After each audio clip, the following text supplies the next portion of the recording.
Hello everybody, it is week number 1 of the Bob Stoops app, and let's talk about all the big games. Brad McMullen along with Hall of Fame football coach Bob Stoops. Let's talk about Oklahoma, Temple, OU favored by 42 points.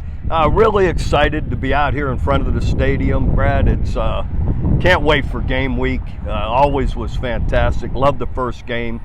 Always the most anxious, figuring out what your team's going to really show up and do. But I really believe in what Coach Venables is doing. Love all his coaches. And the way they've recruited has really been strong. And I believe that's going to show up.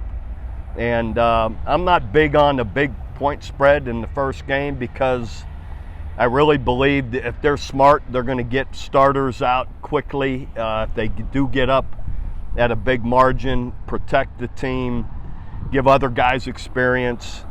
And, you know, these backups get in and sometimes it doesn't go as well, but they're learning. That's right. But that's why I worry about such a huge point spread. I don't think I don't like that many points, but I still believe OU is going to play really well. You talked about recruiting well. Brent Venables has done extremely well on the defensive side of the ball. We're actually going to see a true freshman on the defensive line for only the 4th time in OU history as the starting front line on game 1 as a freshman. I love that. And to me, I remember starting Tommy Harris.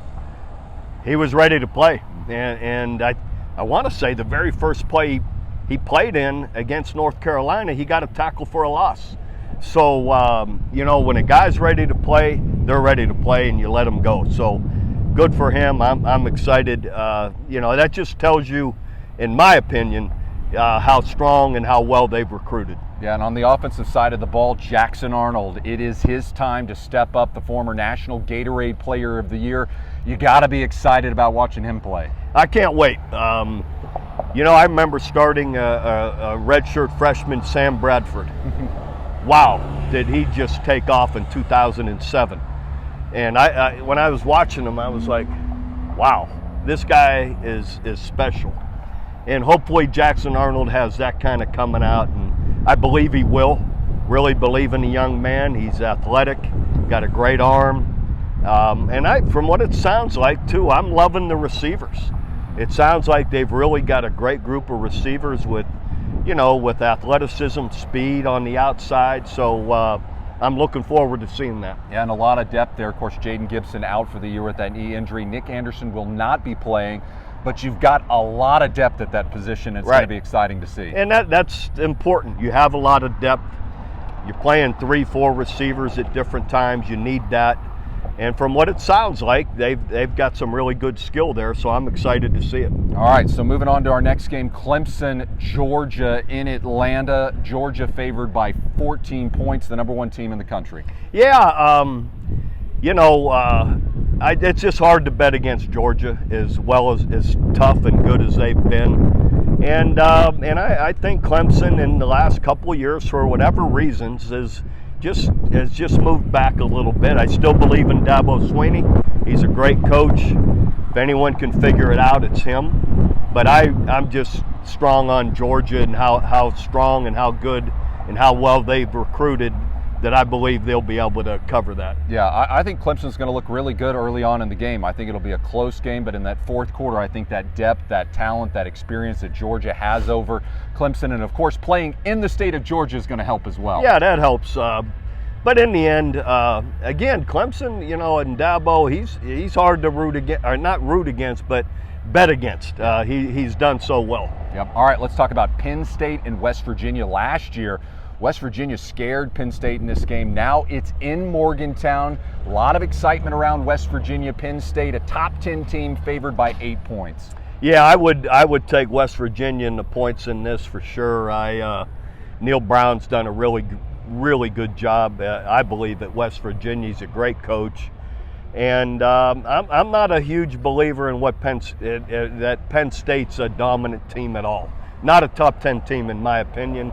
Overall, the way they've played, so we'll see. But I'd go with West Virginia there. Yeah, the last few years, Penn State has just not been able to get over that hump and win those big games. All right, moving on, South Dakota at Oklahoma State. This is an interesting one because a lot of people expect that Oklahoma State would do really well in a game like this. Vegas has this game close at 9.5, and you believe there's a reason why it's going to be close. Well, it's because it's a Dakota State.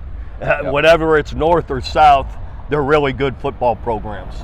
Oklahoma State is as well. So Oklahoma State will win, in my opinion. I love what Mike Gundy does. I really believe, and he's a great coach. But I just believe these Dakota States are scary. They're a pain in the you-know-what to play against.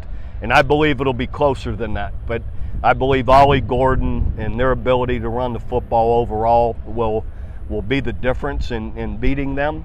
But I would take the points. And one thing's for sure, Oklahoma State has historically started the season out slow. Look at last year. They did not look very good.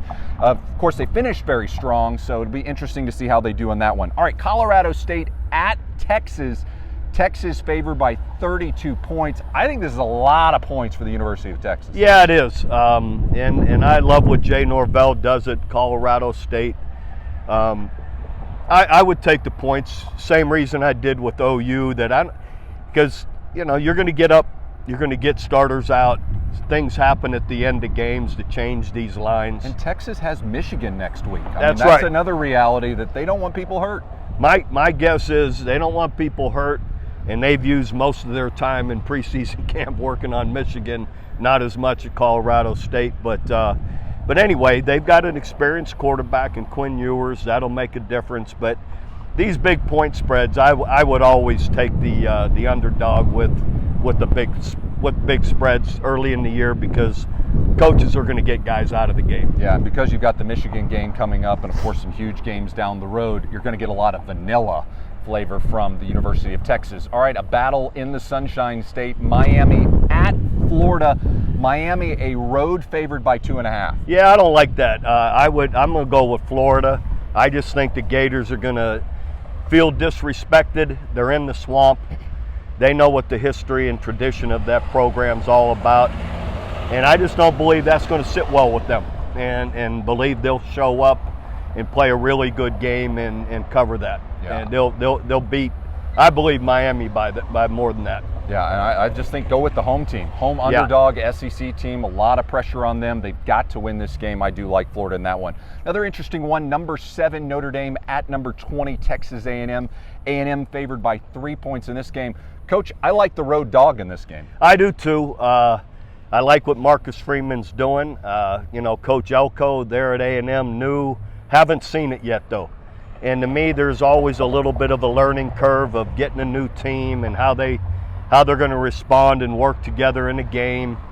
And I've experienced Notre Dame. They beat us here, one of the few teams in my 18 years. And they're always a very big, physical, strong team that can match up against SEC or any other team. So I would go with Notre Dame as well for that reason, because they're always big, physical, strong, and they can, they'll be able to handle these guys. Notre Dame's in big games all the time. So coming to A&M isn't going to bother them. That's what a team like that is used to. Yeah, and I think it goes back to what we talked about at the top of recruiting. And Notre Dame has done very well the last few years in recruiting. And last year against USC, they showed me something when they really controlled the line of scrimmage and created a lot of havoc on the defensive side for Caleb Williams. And speaking of Caleb Williams' former team, it's our final pick. It's LSU, USC. LSU favored by 4 in a neutral site game in Las Vegas. Yeah, I'm going to go with, in my opinion, Lincoln Riley's offense, and what I saw from their quarterback in the bowl game was really strong. And LSU's defense has been really poor a year ago. And I don't know that they've made that much improvement in a year or through the spring and summer. So my opinion is, being out west, Las Vegas, Coach Riley and SC and that quarterback who had great experience in the bowl game is going to be able to win that game. Yeah, it's going to be exciting. Obviously, they're going to have a little bit of a home crowd because it's only a 30-minute flight from Los Angeles to Las Vegas. It's going to be a lot of fun watching week number 1 of the college football season. Remember, for videos anytime, just tap on our video link. For Hall of Fame football coach Bob Stoops, I'm Brad McMullen.